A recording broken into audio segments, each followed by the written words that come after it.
East of the web. The ambitious guest. One September night a family had gathered round their hearth, and piled it high with the driftwood of mountain streams, the dry cones of the pine, and the splintered ruins of great trees that had come crashing down the precipice. Up the chimney roared the fire, and brightened the room with its broad blaze. The faces of the father and mother had a sober gladness. The children laughed. The eldest daughter was the image of happiness at 17. And the aged grandmother, who sat knitting in the warmest place, was the image of happiness grown old.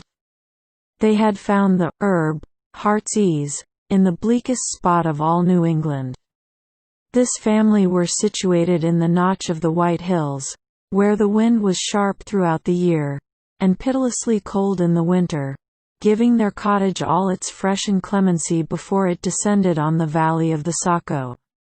They dwelt in a cold spot and a dangerous one, for a mountain towered above their heads, so steep, that the stones would often rumble down its sides and startle them at midnight. The daughter had just uttered some simple jest that filled them all with mirth, when the wind came through the notch and seemed to pause before their cottage, rattling the door, with a sound of wailing and lamentation, before it passed into the valley. For a moment it saddened them, though there was nothing unusual in the tones.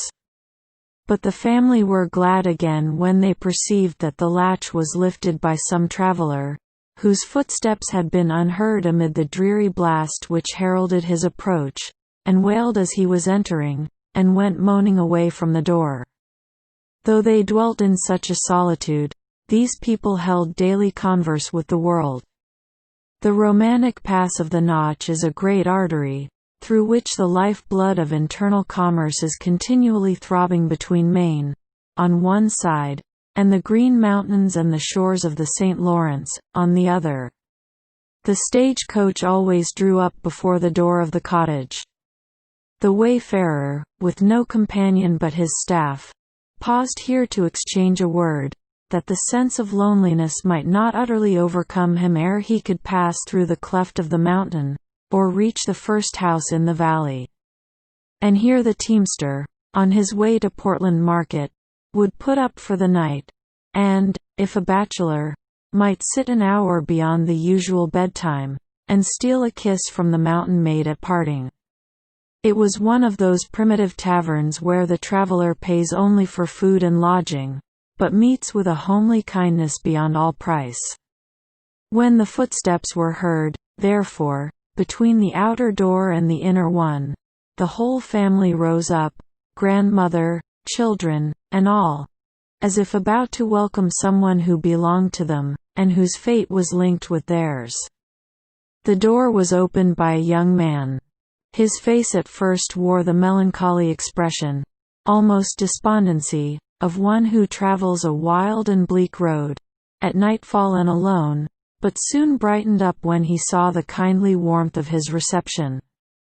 He felt his heart spring forward to meet them all, from the old woman, who wiped a chair with her apron, to the little child that held out its arms to him.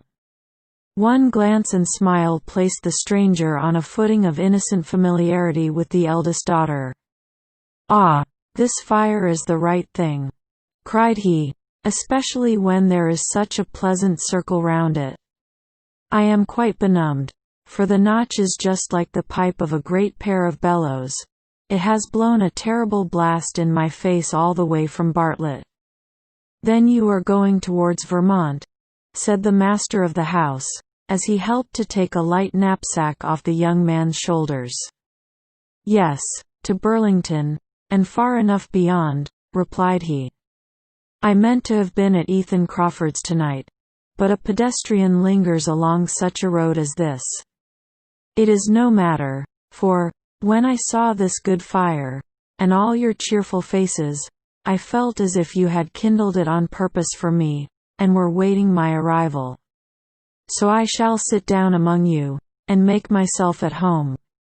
The frank-hearted stranger had just drawn his chair to the fire when something like a heavy footstep was heard without, rushing down the steep side of the mountain, as with long and rapid strides, and taking such a leap in passing the cottage as to strike the opposite precipice.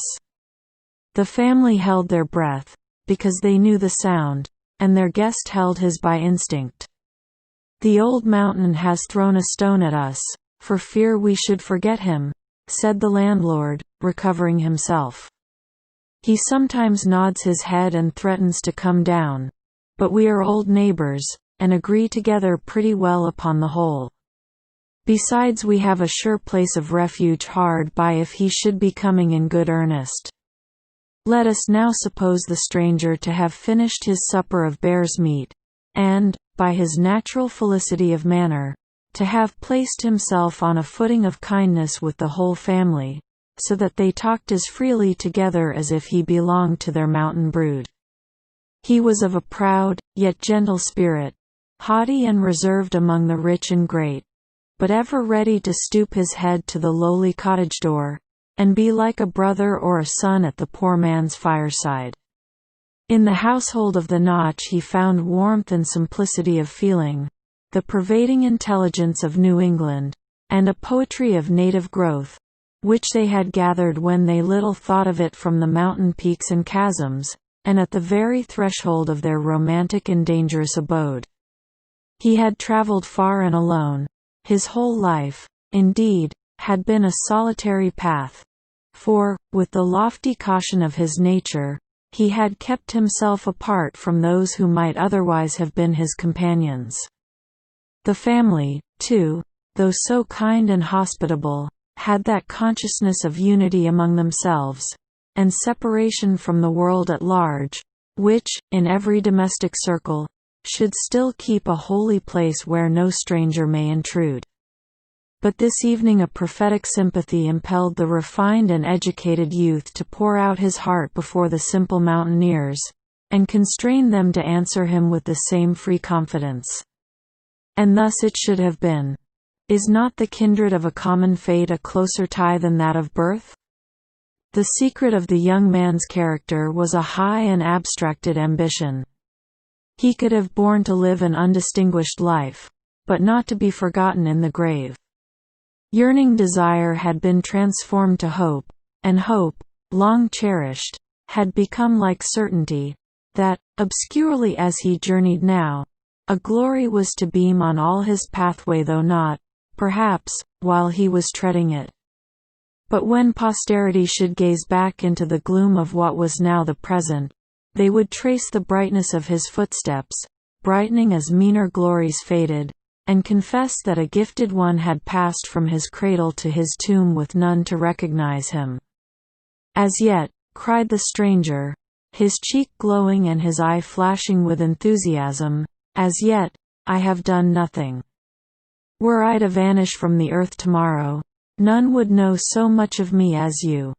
That a nameless youth came up at nightfall from the valley of the Saco, and opened his heart to you in the evening, and passed through the Notch by sunrise, and was seen no more. Not a soul would ask, who was he? Whither did the wanderer go? But I cannot die till I have achieved my destiny. Then, let death come. I shall have built my monument. There was a continual flow of natural emotion, gushing forth amid abstracted reverie, which enabled the family to understand this young man's sentiments, though so foreign from their own. With quick sensibility of the ludicrous, he blushed at the ardor into which he had been betrayed. "You laugh at me," said he, taking the eldest daughter's hand, and laughing himself. "You think my ambition as nonsensical as if I were to freeze myself to death on the top of Mount Washington, only that people might spy at me from the country round about. And, truly, that would be a noble pedestal for a man's statue." "It is better to sit here by this fire," answered the girl, blushing, "and be comfortable and contented, though nobody thinks about us." "I suppose," said her father, after a fit of musing, "there is something natural in what the young man says, and if my mind had been turned that way, I might have felt just the same. It is strange, wife, how his talk has set my head running on things that are pretty certain never to come to pass." "Perhaps they may," observed the wife.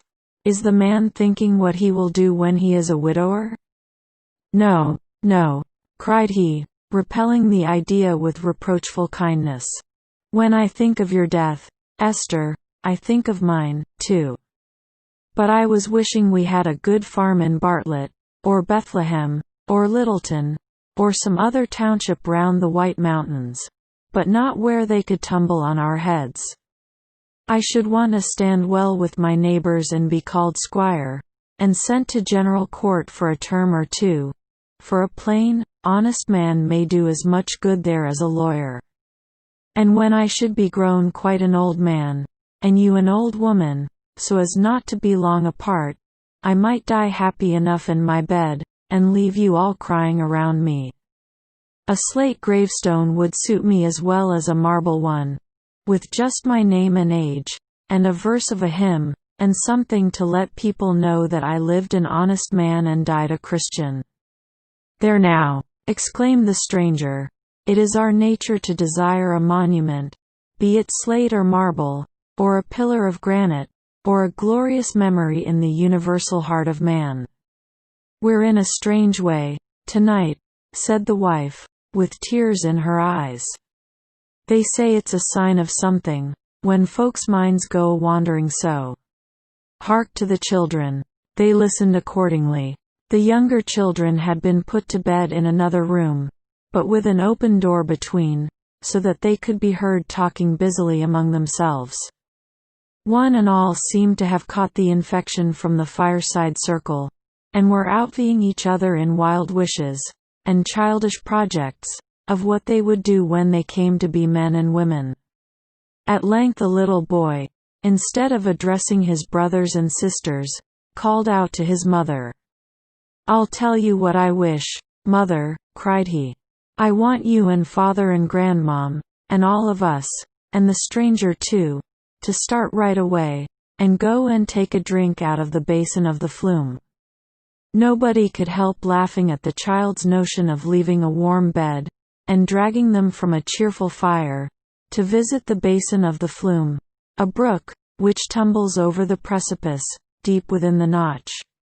The boy had hardly spoken when a wagon rattled along the road, and stopped a moment before the door. It appeared to contain 2 or 3 men, who were cheering their hearts with the rough chorus of a song, which resounded, in broken notes, between the cliffs, while the singers hesitated whether to continue their journey or put up here for the night. "Father," said the girl, "they are calling you by name." But the good man doubted whether they had really called him, and was unwilling to show himself too solicitous of gain by inviting people to patronize his house. He therefore did not hurry to the door, and the lash being soon applied, the travelers plunged into the notch, still singing and laughing, though their music and mirth came back drearily from the heart of the mountain. "There, mother!" cried the boy, again. "They'd have given us a ride to the flume." Again they laughed at the child's pertinacious fancy for a night ramble. But it happened that a light cloud passed over the daughter's spirit. She looked gravely into the fire, and drew a breath that was almost a sigh. It forced its way, in spite of a little struggle to repress it. Then starting and blushing, she looked quickly round the circle, as if they had caught a glimpse into her bosom. The stranger asked what she had been thinking of. "Nothing," answered she, with a downcast smile. "Only I felt lonesome just then." "Oh, I have always had a gift of feeling what is in other people's hearts," said he, half seriously. "Shall I tell the secrets of yours? For I know what to think when a young girl shivers by a warm hearth, and complains of lonesomeness at her mother's side. Shall I put these feelings into words? They would not be a girl's feelings any longer if they could be put into words," replied the mountain nymph, laughing, but avoiding his eye. All this was said apart. Perhaps a germ of love was springing in their hearts, so pure that it might blossom in paradise, since it could not be matured on earth. For women worship such gentle dignity as his, and the proud, contemplative, yet kindly soul is oftenest captivated by simplicity like hers. But while they spoke softly, and he was watching the happy sadness, the lightsome shadows, the shy yearnings of a maiden's nature, the wind through the notch took a deeper and drearier sound. It seemed, as the fanciful stranger said, like the choral strain of the spirits of the blast, who in old Indian times had their dwelling among these mountains, and made their heights and recesses a sacred region. There was a wail along the road, as if a funeral were passing. To chase away the gloom, the family threw pine branches on their fire, till the dry leaves crackled and the flame arose, discovering once again a scene of peace and humble happiness. The light hovered about them fondly, and caressed them all. There were the little faces of the children, peeping from their bed apart, and here the father's frame of strength, the mother's subdued and careful mien, the high-browed youth, the budding girl, and the good old grandam, still knitting in the warmest place. The aged woman looked up from her task, and, with fingers ever busy, was the next to speak. "Old folks have their notions," said she, "as well as young ones.